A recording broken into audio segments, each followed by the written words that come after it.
The little girl stood in the hotel lobby clutching her father's hand as 3 security guards slowly surrounded them. Guests stared in silence while a young front desk supervisor folded his arms with absolute confidence and announced that the tired-looking single dad was trying to scam one of the city's finest luxury hotels. Before the father could explain another word, the supervisor pointed toward the revolving doors and ordered security to throw them out immediately. No one in the lobby knew that the exhausted man they were humiliating wasn't a desperate traveler at all. He was the quiet owner of the entire hotel chain, and he had spent years building it from nothing before stepping away from the spotlight to raise the daughter who had become his whole world. If you believe kindness, forgiveness, hope, and second chances can change lives, take a moment to like this video, leave a comment, share it with someone who needs encouragement today, and subscribe to our channel to become part of our growing community. Graham Mercer had never imagined success would become the loneliest chapter of his life.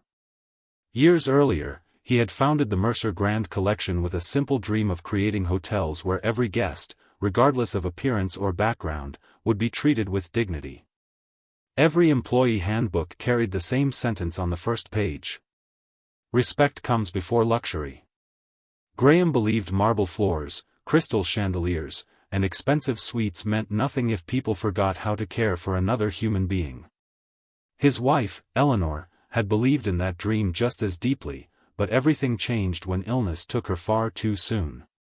Suddenly, business meetings, expansion plans, and financial reports became insignificant compared to packing school lunches, helping with homework, and comforting a little girl who cried herself to sleep asking when her mother would come home.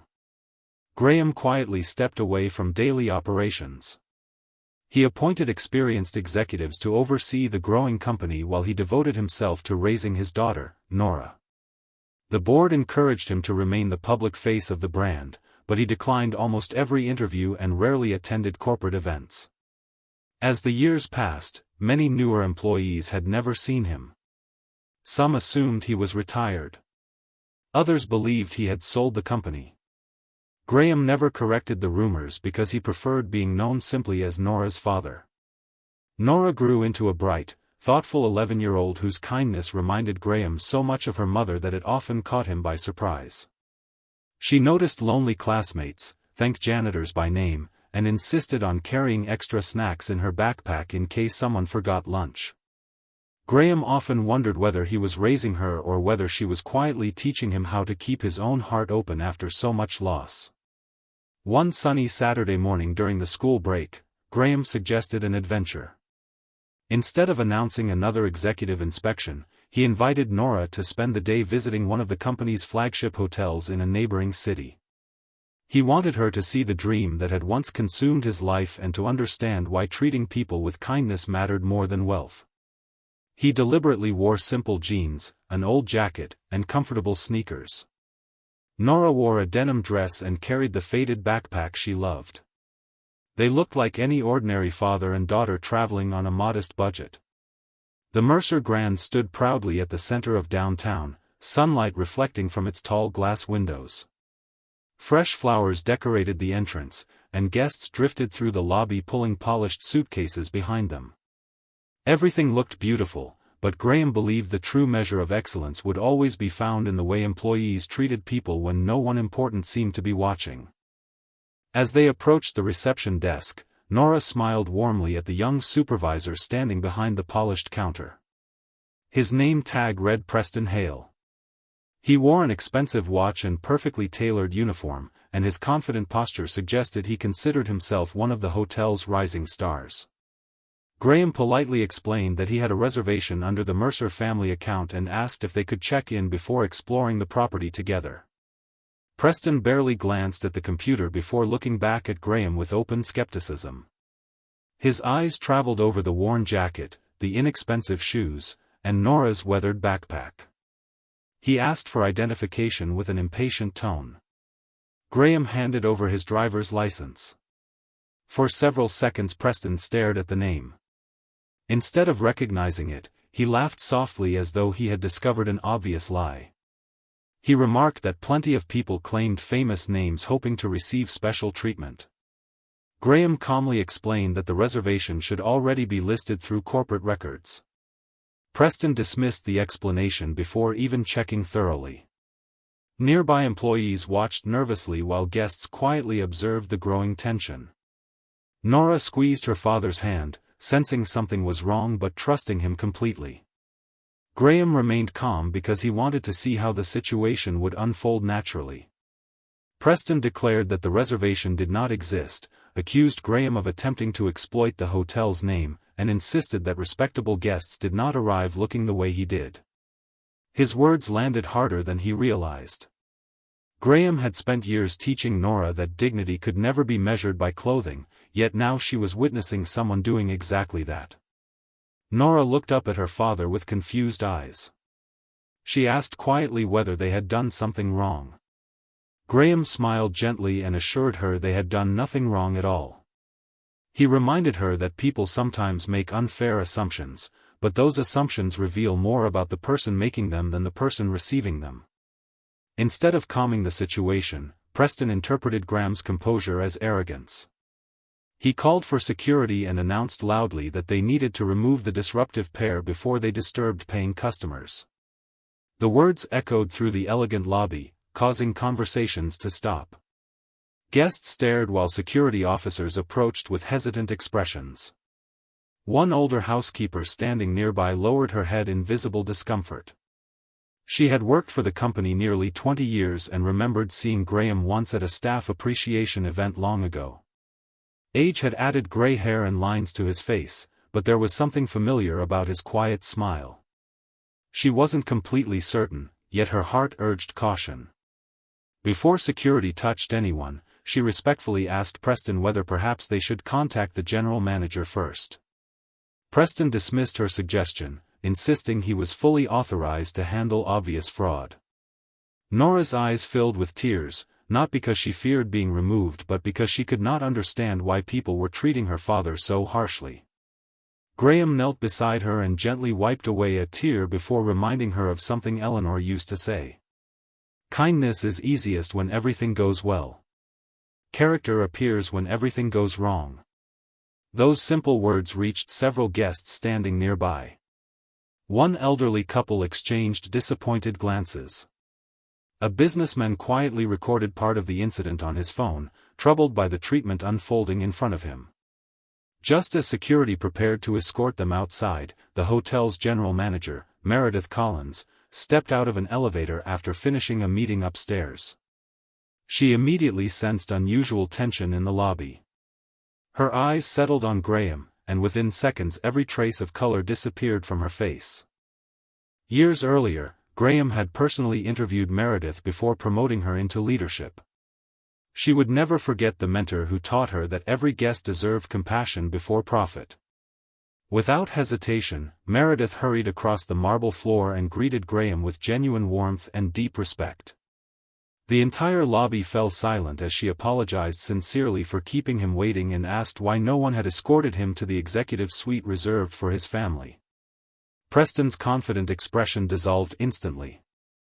His face turned pale as realization crashed over him. The man he had publicly humiliated was not merely an important guest. He was the founder whose photograph still hung in the corporate headquarters, though Preston had never bothered to study the company's history during his training. Meredith quickly reviewed the reservation records and discovered it had been properly entered all along. Preston had never completed the search because he had already decided what kind of person Graham must be based solely on appearance. The silence inside the lobby became almost unbearable. Several employees looked down in embarrassment. Guests whispered quietly among themselves. Preston attempted to apologize immediately, blaming stress, a busy weekend, and an overloaded reservation system. But Graham gently raised a hand, not with anger but with sadness. He explained that mistakes happen every day, but assumptions born from pride create wounds that technology never could. The reservation had never been the real issue. The issue was deciding that someone without expensive clothes deserved less respect. Meredith's new company policy left little room for debate. Public humiliation, discrimination based on appearance, and misuse of security authority violated everything Mercer Grand represented. With visible disappointment, she informed Preston that his employment was terminated effective immediately. No one celebrated. Even Graham showed no satisfaction. Preston stood frozen as reality settled over him. His confidence vanished, replaced by fear. For the first time that day, he looked less like an arrogant supervisor and more like a frightened young man realizing he had allowed ambition to replace compassion. As he quietly gathered his belongings, Nora gently tugged on her father's sleeve. She asked whether losing a job meant Preston's family might be hurt too. The innocent question reached every person in the lobby. Graham remained silent for several long moments before asking Meredith to wait. He walked toward Preston, who could barely lift his eyes. Graham explained that consequences matter because values matter. If leadership ignored behavior that humiliated innocent people, the company would slowly become everything it was created to oppose. Yet punishment alone rarely changed hearts. He asked Preston a simple question. Had anyone ever judged him unfairly before? Tears gathered in Preston's eyes. He admitted that he had grown up poor. He confessed that classmates mocked his second-hand clothes and that he promised himself he would someday become successful enough that no one could ever look down on him again. Somewhere along the way, he unknowingly became the very person he once feared. The lobby remained silent except for quiet sniffles from a few employees moved by the painful honesty. Graham told Preston that success without humility becomes another form of poverty. Money can purchase comfort, but only character earns trust. Meredith still upheld the termination because accountability could not disappear. However, Graham privately offered Preston something unexpected. He encouraged him to spend the next year volunteering with organizations serving struggling families while completing hospitality ethics training. If genuine change followed, Graham promised he would personally provide a recommendation for future employment elsewhere. Preston broke down completely. For the first time in years, he thanked someone not for rescuing his career but for refusing to give up on his future. The atmosphere inside the hotel transformed. Employees gathered for an unscheduled meeting where Graham shared the original vision behind Mercer Grand. He reminded everyone that every guest carried invisible burdens. Some had buried loved ones. Some were searching for work. Some were celebrating miracles. Others were barely surviving another difficult day. No uniform, title, or luxury brand gave anyone permission to decide another person's worth. Nora watched proudly from the front row, seeing not the businessman who built hotels but the father who had taught her that strength could remain gentle. Over the following months, Meredith introduced new training focused not on customer service scripts but on empathy. Employees spent time volunteering together in community shelters, food banks, and family support centers. Guest satisfaction climbed, but more importantly, employee culture changed. People smiled more sincerely because kindness was no longer treated as a marketing strategy. It became part of everyday life again. Nearly a year later, Graham received a handwritten letter. It came from Preston. The letter described hundreds of volunteer hours, difficult conversations, personal reflection, and genuine gratitude. Preston admitted losing his position had felt devastating, yet it forced him to become the person he thought success alone would make him.